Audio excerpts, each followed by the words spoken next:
పెట్టాలి దీపం. కానీ కార్తీక పౌర్ణమి నాడు దీపం వెలిగిస్తే వెలిగించి వెళ్ళిపోకూడదు. కొవ్వొత్తితో అస్సలు వెలిగించకూడదు దీపాన్ని. ఎందుకంటే అది చచ్చిపోయిన జంతువు యొక్క కొవ్వుతో తయారు చేయకూడదు. వెంటనే ఆ దీపం అపవిత్రం.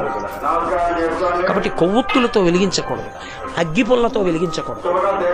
కార్తీక పౌర్ణమి నాడు సుగంధమైనటువంటి దాంతో, అంటే అగరుపుల్ల వెలిగించుకుని అగరుపుల్లతో దీపాన్ని వెలిగించకూడదు, వెలిగించి వదిలేయకూడదు.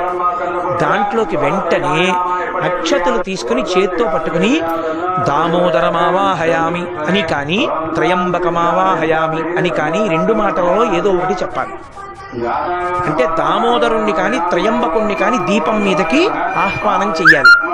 ఎక్కడైనా చెత్త ఉండిపోయినా కూడా రేపు లౌకికాగ్నితో వెలిగించకూడదు. ఈ ఆవాహన చేయబడిన దీపంతో వెలిగించి ఆ దీపం దగ్గర నిలబడి ఒక మాట చెప్పాలి అందరూ. కీటాః పతంగాః